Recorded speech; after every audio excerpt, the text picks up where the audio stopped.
Welcome to the Untouched Mysteries. Delaware may be small, but its history hides deep mysteries. From ancient native sites buried in marshlands to ghostly forts, vanished sea creatures and strange legends along its quiet shores, beneath the calm of this coastal state lies a past filled with unexplained discoveries and stories that still haunt its rivers, forests, and forgotten islands. Selbyville Swamp Monster. Down in the thick, tangled wetlands near Selbyville, Delaware, there's a stretch of wilderness that people once avoided after dark. The locals call it the Great Cypress Swamp, a deep, misty maze of water and trees that feels cut off from the modern world. And for nearly a century, stories have whispered through this place about something that lives inside it. Some say it's an ape-like beast covered in mud and moss. Others claim it's a ghostly figure that screams at night. Around here, it's known simply as the Selbyville Swamp Monster.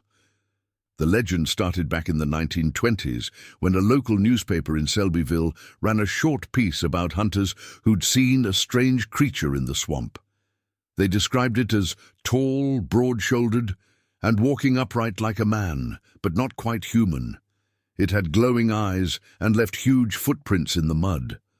At the time, people were still clearing parts of the swamp for logging, so the story spread quickly through nearby towns. Some believed it was a remnant of an ancient species.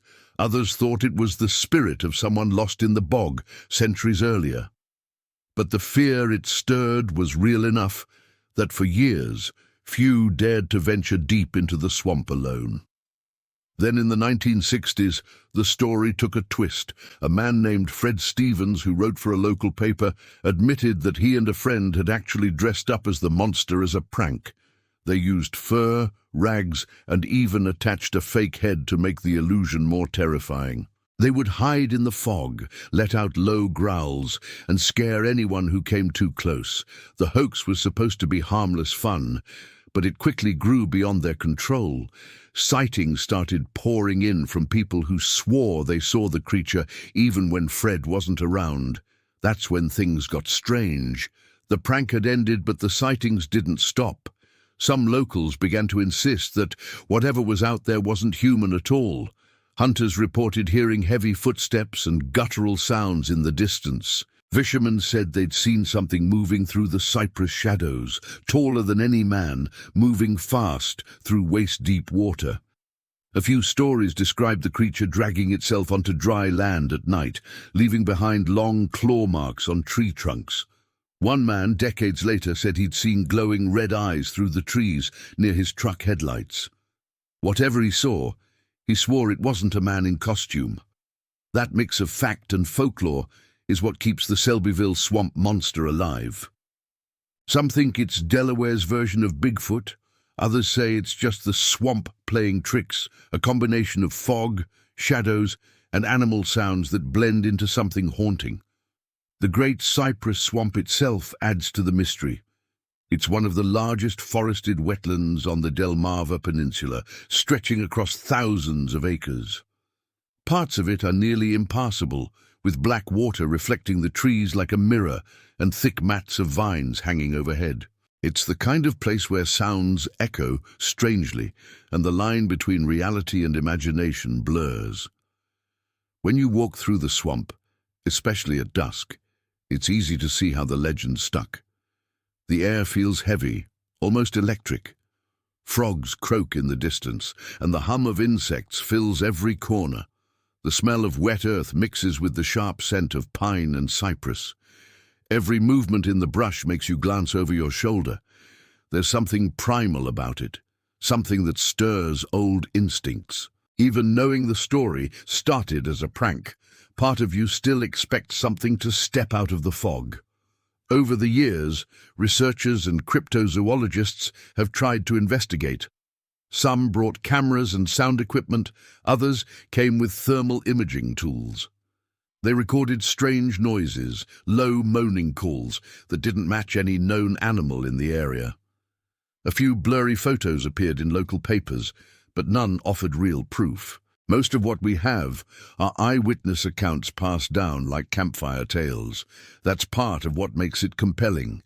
The line between legend and reality is so thin here that even skeptics end up wondering what might still be hiding in the dark corners of the swamp. What's interesting is that the Great Cypress Swamp has its own history beyond the monster. It once covered more than 50,000 acres before fires and drainage projects reduced it. For centuries, people harvested cypress trees here for shipbuilding and shingles. It was also a hiding place. Runaway slaves and outlaws were said to take refuge in its depths where no one dared follow. So the land itself has always carried a sense of secrecy and danger. The Selbyville Swamp Monster just became the latest spirit to inhabit that space. Today, much of the swamp is owned by the Nature Conservancy, which protects it as a natural preserve. The land is slowly healing, but it's still wild and uneasy. The ground squelches underfoot, and even with modern trails nearby, large parts remain untouched. Locals say that on certain foggy nights you can still hear strange noises echoing through the trees. Whether it's a bird, a bobcat, or something else, no one can say for sure, but the stories haven't died. If anything, they've grown into part of the town's identity. Some small businesses even use the monster as a mascot, and during Halloween, you'll sometimes find decorations shaped like the creature watching from porches and shop windows. There are positives to the site's condition today. The Great Cypress Swamp has regained much of its natural beauty. The trees are thriving again, and wildlife from herons to foxes has returned. It's one of the most biodiverse areas in the state. The monster legend, in a way, helps preserve it. People are curious, but also cautious, which keeps most visitors respectful of the land. The folklore keeps eyes on the area, ensuring it doesn't get completely forgotten. The negatives, though, are still there. The swamp is shrinking in some parts because of climate change and encroaching development. Rising sea levels bring saltwater intrusion that kills off some of the older cypress trees. Fires remain a danger, especially during dry summers. And while the monster story brings attention, it also brings a few careless thrill-seekers who wander off trails or litter while chasing ghosts. The balance between curiosity and conservation is fragile, and the swamp seems always on the edge of reclaiming itself. From a neutral standpoint, I think the Selbyville Swamp Monster is one of those stories that tells us more about people than about creatures. It's a reflection of how we react to the unknown. The first prank started as a joke, but it tapped into something deeper, our fascination with what might still be wild and undiscovered.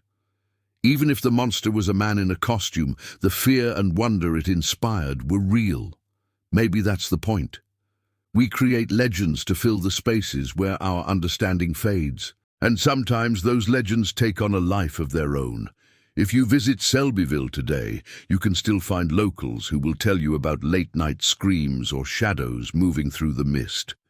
Most will smile when they tell the story, but a few will swear it's all true. And when you drive past the edge of the swamp after sunset, with fog curling low across the road and the silhouettes of cypress trees rising like skeletons, you might start to believe them. The place has a way of getting under your skin. It's quiet, eerie, and beautiful all at once, a reminder that even in a small state like Delaware, mystery can still thrive in the spaces where light and shadow meet. The Great Cypress Swamp today stands as both a natural refuge and a monument to one of the state's oldest legends. The trails are open, the air is thick with the scent of pine and saltwater, and at night the frogs and crickets carry on their endless chorus. But sometimes, when the wind shifts and the mist rolls in, it's easy to imagine that something ancient still stirs out there in the darkness, watching, waiting, and reminding us that not all mysteries are meant to be solved. Phantom ship of the Delaware Bay. Sailors have always been a superstitious bunch, and for good reason. The sea can play tricks on your mind. But off the coast of Delaware, there's one story that's endured for over 200 years, passed down from fishermen, lighthouse keepers, and ship captains alike. They all speak of the same chilling sight, a glowing ship that appears out on Delaware Bay, drifting silently through the mist before vanishing without a trace. They call it the Phantom Ship of the Delaware Bay. Phantom Ship of the Delaware Bay. The first written accounts date back to the 1700s, when the waters near Cape Henlopen were among the busiest shipping routes in the colonies. One of the earliest stories tells of a British merchant vessel said to have caught fire during a fierce storm and gone down with all hands aboard. According to legend, it happened so quickly that no distress signal was ever sent. For days after, wreckage washed ashore, along with bits of charred wood that still smelled of smoke. But when the sea finally calmed, people began to see something strange, a fiery silhouette of a ship gliding through the bay at night. Witnesses described it in eerily similar ways: tall masts wrapped in red flame, sails glowing like embers, and figures moving across the deck, though the ship made no sound. Then, just as suddenly as it appeared, it would fade into the fog or sink beneath the waves. Some claimed they could even hear faint screams or the crackle of fire. The most famous sighting came in 1880, when a crew on a pilot boat swore they saw a three-masted ship ablaze in the middle of the bay. Thinking it was a real emergency, they rowed toward it. But as they closed in, the flames dimmed, the ship turned ghostly white, and then it vanished completely, leaving calm water behind. Not even a ripple. The next morning, no wreckage was found. The lighthouse keepers at Cape Henlopen backed up their story. They had seen it too.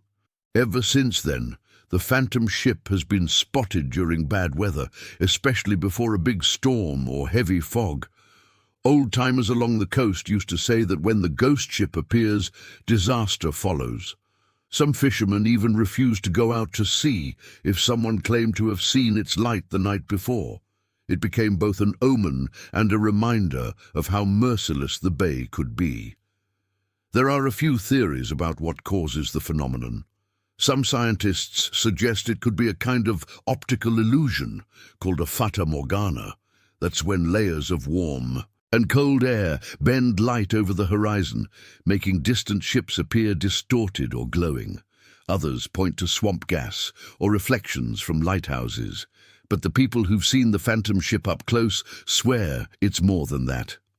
They say no mirage can make you feel the heat of a fire that isn't there or hear the crackling of invisible flames. There's also a more symbolic interpretation. Some locals believe the ghost ship represents all the lives lost in the bay over centuries, fishermen, sailors, and travelers who never made it home. Delaware Bay has a long history of shipwrecks. Strong currents, sudden squalls, and hidden sandbars made it treacherous even for experienced crews. Hundreds of ships have sunk there, and some were never recovered. It's easy to imagine those restless souls drifting back through the fog, trapped in the scene of their final moments. In the early 1900s, the legend took on a life of its own. Newspapers ran stories about the flaming ship of Lewis, and locals even organized watch parties, hoping to catch a glimpse. One night, a group claimed they saw a faint glow out on the horizon. Some thought it was the ghost ship. Others believed it was a cargo vessel lit by the moon. Arguments broke out, and by morning, no one could agree on what they had seen. That's how the legend works. It stays just beyond reach, never proven but never disproven either. The phantom ship has been tied to real wrecks too. Some believe it's the ghost of the Palatine, though that ship actually burned near Block Island, Rhode Island. Others say it's the Devil's Claw, a mysterious brig rumored to have smuggled gold before sinking in a storm. There's no record confirming either story, but both add weight to the folklore, the sense that something tragic and unfinished lingers just beneath the surface. When you stand on the shoreline near Lewis or Cape Henlopen at night, it's not hard to understand how such a legend endures. The water looks endless, the horizon fades into darkness, and the fog can roll in so thick you can barely see a few feet ahead. The sound of the waves and wind blend together into something that feels alive. If a faint light flickered out there in the mist, your mind would fill in the rest. A ship, a fire, maybe even faces moving through the glow. Today, the story of the phantom ship is still part of Delaware's coastal culture. Locals mention it with a mix of pride and unease.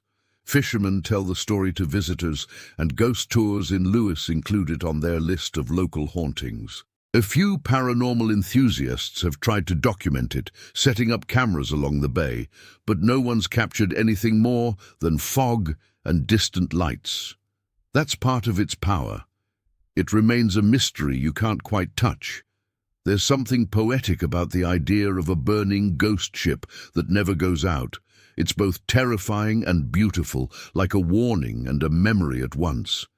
Maybe it's just light bending over the water, or maybe it's something deeper, something about the sea's ability to hold on to stories, refusing to let them die. I've stood on that coast myself just before dawn, when the air smells like salt and the fog curls low to the ground. The lighthouse beam sweeps across the water, and for a second you can almost imagine seeing movement out there. A flicker, a glow that disappears when you blink. You tell yourself it's a trick of the light, but part of you wonders, and that's what keeps the legend alive. As for the present-day site, Delaware Bay is busier than ever, dotted with cargo ships, ferries and fishing boats. Cape Henlopen State Park nearby is clean, peaceful, and popular with hikers and birdwatchers. The positives are clear, it's well-maintained and open to the public, but the negatives are the same ones that haunt most coastal places now: erosion, pollution, and light from modern cities dimming the stars that once guided sailors. Still, when the fog rolls in thick and the waves slap against the rocks, that old atmosphere returns. You can almost hear the past whispering through the mist. And if you look long enough into the grey distance, you might just glimpse the phantom ship of Delaware Bay drifting by, silent, timeless, and burning with the memory of its own end. Thompson's Island site. If you drive just outside Rehoboth Beach, there's a quiet stretch of land surrounded by tidal creeks and thick marsh grass. It doesn't look like much at first glance, just a small wooded rise called Thompson's Island. But beneath that soft soil lies one of Delaware's oldest mysteries. Archaeologists say people began living here more than 5,000 years ago. They built fires, shaped stone tools, and buried their dead in ways that still puzzle researchers. When you walk the narrow trail that circles the site today, you can feel that deep human presence.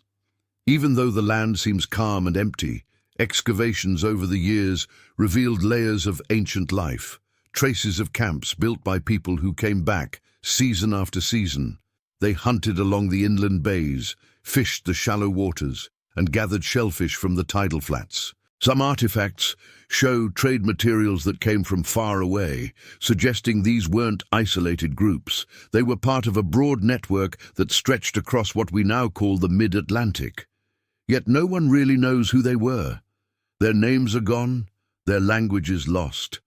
Only their tools, broken pottery, and the shapes of their fire pits remain to tell the story.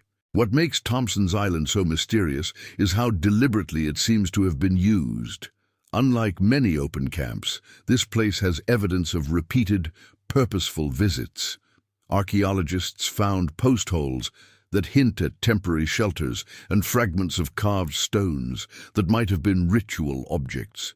Some believe the island held spiritual importance. Its position, slightly higher than the surrounding marsh, would have made it a kind of natural stage between land and water, a threshold place. To ancient people, that boundary might have symbolized the link between the human world and the spirit world. It's the kind of idea that makes you stop and look around differently, seeing not just trees and grass, but a place that once carried meaning we can barely imagine. The earliest traces date back to around 3000 BC, during what archaeologists call the Archaic period.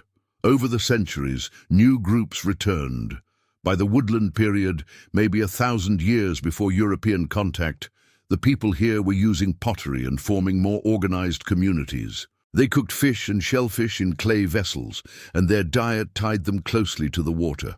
What's striking is how little evidence there is of permanent housing. This wasn't a village that stayed in one spot year-round. It was a base camp, a seasonal home that drew families back generation after generation. They came for the harvest of the bay and maybe for something spiritual that made this island more than just another good fishing spot. There are theories, of course. Some suggest that the island served as a meeting ground for trade between inland and coastal groups. Others think it was a sacred burial site, though very few human remains have been found. One unusual detail is the discovery of exotic stone materials, jasper, chert, and quartzite, that don't occur naturally nearby. Someone brought them here from far away. That hints at connection, at movement, at stories that once crossed hundreds of miles. It also raises the question, why choose this specific island when there were plenty of other dry spots along the coast? The answer might lie in something we can't measure, a tradition, a legend, or even just the comfort of returning to a known place. Standing there today, you can see how fragile it all is. The island sits near a modern golf course, and development has pressed in on every side. Erosion eats at the banks. Rising tides nibble away at what's left of the ancient soil. The archaeological team that excavated here in the late 20th century had to work carefully before the water reclaimed more of the site. Some of the most important finds are now in storage or on display at the State Museum in Dover, but the land itself is slowly being reshaped by nature. You can walk there on a public trail, but signs remind visitors not to dig or disturb anything. It's protected now, at least officially, though that protection can only do so much against time and tide. What's remarkable is how ordinary it looks.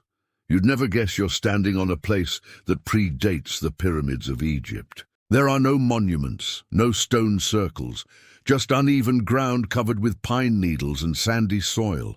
Yet somewhere beneath your feet are fire pits blackened by hands that worked here 5 millennia ago.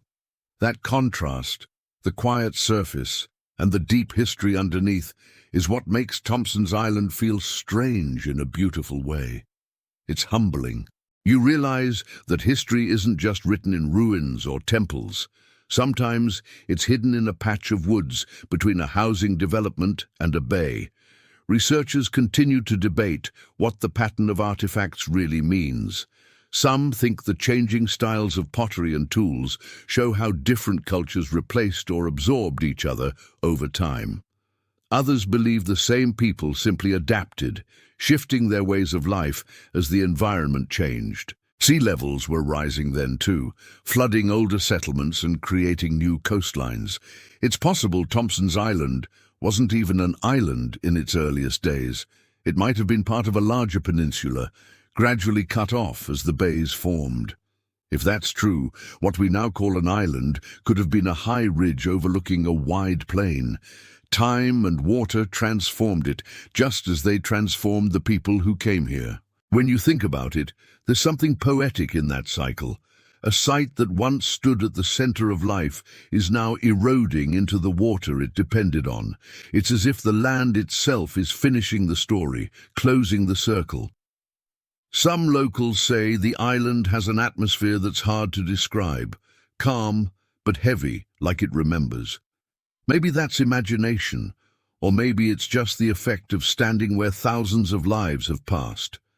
Either way, it's a feeling you don't forget. There's also an uncomfortable truth about sites like this. We know so little because early collectors often took artifacts without records. Arrowheads and pottery pieces ended up in private hands or were lost entirely.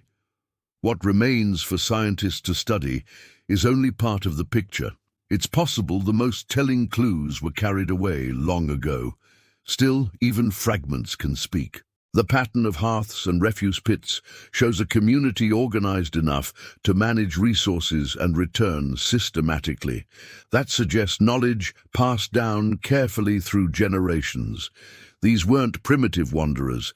They understood the land in a way that modern people rarely do.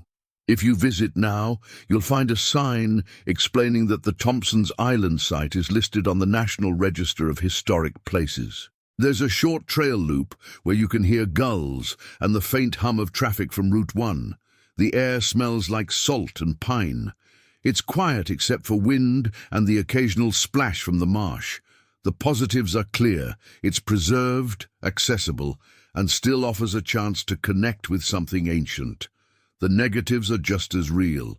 Encroaching development, erosion, and indifference from people who pass by without knowing what lies underfoot. In a way, the tension mirrors the larger story of history everywhere, what we choose to remember and what we allow to fade. My own impression is mixed. Part of me wants the place to stay untouched, left to nature and memory. Another part wishes more people could experience it deeply to understand how far back Delaware's human story goes. I think the mystery is valuable, not because we'll ever solve it, but because it reminds us how long people have been here, shaping the same ground we walk on. Thompson's Island may not have the fame of Stonehenge or Machu Picchu, but its quiet endurance speaks just as powerfully. Today, the site sits in a strange balance between protection and decay. The Delaware Seashore State Park manages it, but storms keep washing new layers of soil away. Sometimes, after a heavy rain, small shards appear on the surface, chips of stone, flakes of pottery, then vanish again into the sand. Each one is a whisper from a life that once moved through these trees. If you visit respectfully, you can almost sense their presence, not as ghosts, but as echoes of human persistence. Standing there at sunset, with the light turning gold over the marshes, you realize that mystery doesn't always need to be solved. Sometimes it just needs to be felt. Lewis Merman. Back in the late 1800s, the quiet coastal town of Lewis, Delaware, wasn't known for much beyond its fishing docks, salt marshes, and a few tall tales told by sailors who'd had too much rum. But in 1884, something washed up on its shores that would leave locals shaken and curious for generations. A strange, half-human, half-fish creature that came to be known as the Lewis Merman. The story starts when a violent storm hit the Delaware coast, the kind that churns the sea into a grey, foaming wall. The morning after, beachcombers walking near the breakwater stumbled on a corpse tangled in seaweed. What they saw was grotesque and mesmerizing at the same time. A humanoid figure with scaled skin, webbed hands, and a long fish-like tail tapering from the waist down. The head was said to have human features, sunken eyes, a small nose, even teeth, but with patches of slick scales running up the neck. Word spread fast. The body was taken into town, where fishermen, children, and tourists lined up to see it. The local papers picked up the story, describing it as a marine curiosity. Some said it was just a decayed monkey sewn to a fish body, a type of Fiji mermaid sideshow trick popular in traveling circuses of the time. Others swore it was genuine, that it smelled like brine, that its bones didn't look human or fish-like, and that no stitch marks could be found. Soon after, a man named Captain Samuel M. Tucker displayed it in a local shop window for several days, charging a few cents per look. People came from miles away, farmers, merchants, even scholars, to see the creature that looked like something out of mythology. For some, it was proof that sailors' stories of mermaids weren't just fantasy. For others, it was a disturbing prank made to exploit local superstition. After a few weeks, the merman vanished from display. Some said Tucker sold it to a traveling circus for profit. Others claimed it decomposed too quickly and had to be buried near the dunes. There were even rumors that it was taken by men from the Smithsonian who allegedly wanted to study it. Whatever happened, no solid evidence of the Lewis merman has surfaced since. Only grainy newspaper clippings and second-hand sketches remain. Still, the story stuck around. Every few decades it surfaces again in Delaware folklore. Locals retell it to new generations, and tourists come asking if the Lewis merman is real. It's a kind of hometown legend, half joke, half warning of the sea's mysteries. There's an eerie detail in some of the old accounts that people rarely mention. A few fishermen claimed that before the storm, the same one that brought the creature ashore, they'd heard strange wailing sounds near the water, almost like a woman's cry carried by the wind. After the discovery, that sound was never heard again. It's the kind of story you shrug off during the day, but can't forget when you're standing alone by the shore at night. Over the years, attempts have been made to track down what the merman really was. Some skeptics argue it was likely a hoax modeled after the famous Fiji mermaids displayed by P.T. Barnum. Those grotesque taxidermy creations made by stitching a monkey torso onto a fishtail were popular oddities, and Delaware wasn't immune to the traveling show culture sweeping America. It's possible someone simply wanted attention or profit after the storm, but others note that the Lewis merman wasn't described as dried or obviously fake. Witnesses said it was fresh, damp, and decaying, as though it had truly come from the sea. That detail doesn't fit the usual circus prop explanation.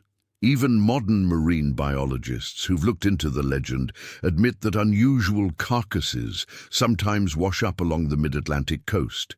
Creatures so decayed they look unrecognizable. There's a phenomenon called a globster, where decomposed sea animals lose their defining features, often mistaken for sea monsters. Could that be what people saw in Lewis? There's also a local theory that ties the merman to Delaware's native folklore. The Lenape people once told stories about sea people who lived beneath the waves and sometimes visited the shores. They weren't friendly or hostile, just mysterious. Some anthropologists have speculated that the Lewis merman legend might have blended these old stories with a real washed-up animal, creating a perfect storm of belief and imagination. If you visit Lewis today, it's a peaceful seaside town with clean beaches, seafood restaurants, and a small historical district that preserves its colonial past. There's no official marker or museum display for the Lewis merman, just a few locals who will tell you where they think it was found, somewhere near the old breakwater. Some older fishermen still recall their grandfathers talking about the seaman that came ashore. There's a faint sense that Lewis doesn't want to lose the story completely. It's part of its identity now, a weird little corner of maritime mystery. During summer, you'll find gift shops selling mermaid trinkets and postcards with playful nods to the legend. Most treat it as folklore, but beneath the humor, there's a quiet curiosity that lingers. When you stand on the beach at dawn, the waves crash with a slow rhythm. Gulls circle overhead, and the smell of salt hangs heavy in the air. It's not hard to imagine what it must have felt like that morning in 1884, finding something unknown, something that didn't fit any category of life you'd ever seen. The fear and wonder must have been equally strong. I've walked those beaches myself, and while there's no sign of any merman now, the feeling of mystery hasn't gone anywhere. The ocean hides its secrets well. Maybe the body was fake. Maybe it was a misunderstood creature, or maybe the people of Lewis really did see something they couldn't explain, something that came from a part of the sea we still don't fully understand. Today, Lewis thrives as one of Delaware's most charming coastal towns, with well-kept boardwalks, lively summer crowds, and a proud connection to its seafaring past. But its beaches still have that quiet, haunting beauty, especially at dusk when the tide rolls in. The positives are clear. It's peaceful, family-friendly, and rich with history. But on the flip side, tourism has grown so much that some of that old isolation, that eerie sense of being on the edge of the wild Atlantic, has faded. The mystery feels quieter now, buried under modern comforts. Still, every time a storm sweeps through and the ocean surges higher than usual, people half joke about what might wash up next. They might not believe in the Lewis Merman anymore, but they haven't forgotten him either. That strange, sea-worn figure from the past still drifts through the town's imagination. Part hoax, part legend, and maybe, just maybe, part truth. Fort Delaware Ghosts. If you ever visit Pea Patch Island on the Delaware River, Fort Delaware doesn't look particularly terrifying at first glance. The massive stone fortress rises out of the marsh, surrounded by calm water and quiet reeds. But once you step inside those heavy, echoing corridors, the temperature seems to drop. The air feels heavy, as if the place remembers things it shouldn't. For more than a century, locals, visitors, and even park rangers have sworn that this old Civil War fort is one of the most haunted spots on the East Coast. Fort Delaware was built in the mid-1800s, part of a chain of coastal defenses meant to protect the ports of Philadelphia and Wilmington. During the Civil War, it took on a darker role, turning into a Union prison for Confederate soldiers. Over 30,000 men were held there during the war's peak, crammed into wooden barracks behind the thick granite walls. Disease, hunger, and isolation ran rampant. By the time the war ended, nearly 3,000 prisoners had died there. Their bodies were buried across the river on a small island cemetery that has long since eroded away. When you learn that, the hauntings start to make a lot more sense. One of the most common reports comes from visitors walking near the old kitchen area. People say they smell pipe smoke, even though smoking isn't allowed anywhere inside. Some claim to see a man in a grey uniform sitting on a bench, staring blankly at the wall. Others have heard faint coughing or boots shuffling on the stone floors, only to find no one there. Rangers have gotten used to hearing footsteps in empty hallways or the metallic clang of a door that isn't really moving. There's also the story of the woman in white, a ghost often seen near the officers' quarters. She's described as wearing a long, old-fashioned dress, her hair pinned back neatly. Some believe she's the spirit of a Union nurse who tended to prisoners during outbreaks of smallpox and dysentery. Others think she might have been the wife of an officer who died there, still wandering the halls, searching for him. Whatever her story is, she seems to appear most often to people visiting alone, always vanishing before they can take a picture.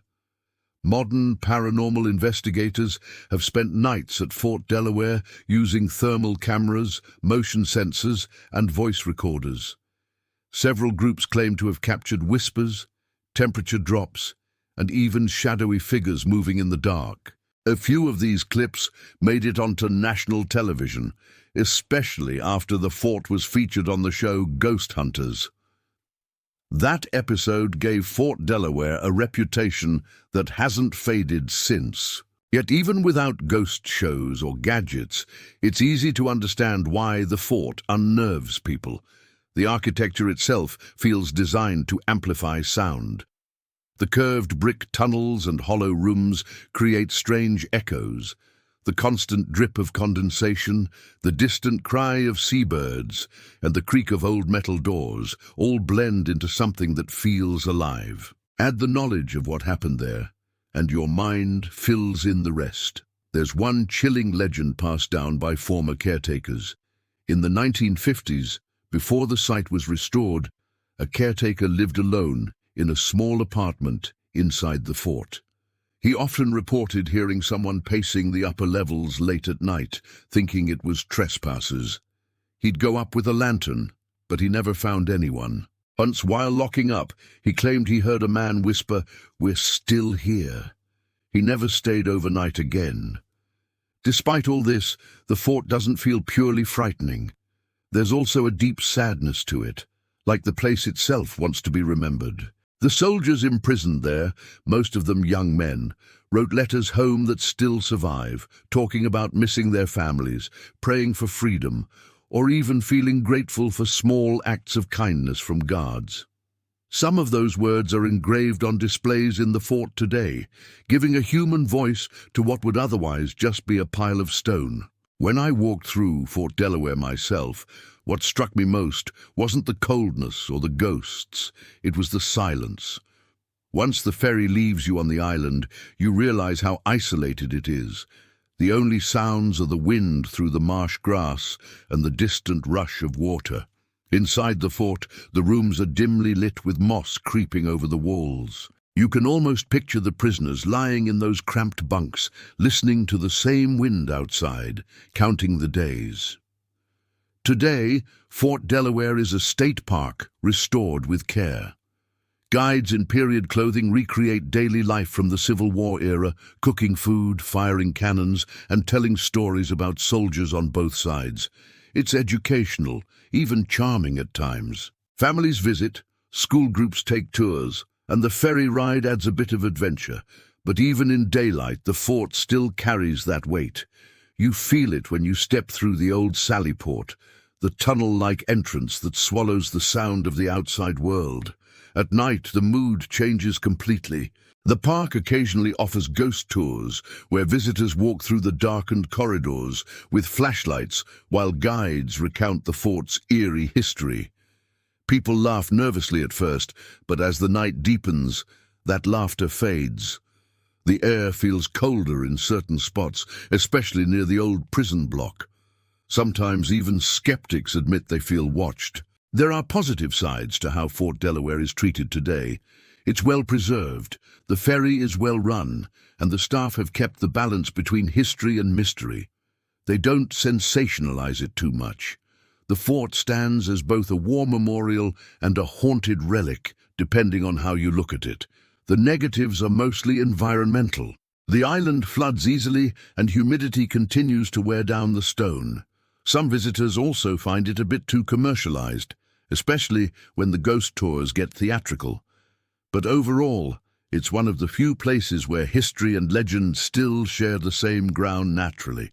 Personally, I'm not sure what to believe about the hauntings. Standing there, I didn't see anything unusual, but I did feel something, a quiet pressure, like the air holding its breath. Maybe that's what people mistake for ghosts. Or maybe, after all the suffering that happened there, it's only natural that some trace of it remains. Either way, Fort Delaware doesn't need proof to feel haunted. The past itself is enough. These days, the fort remains open seasonally, drawing thousands of visitors each year.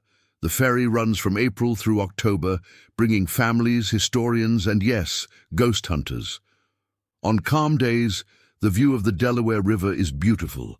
Sunlight glinting off the water, herons stalking the shallows, the fort rising like a memory out of time. But when fog rolls in and the ferry horn echoes through the mist, the place reverts to what it's always been: lonely, mysterious, and haunted by its own history.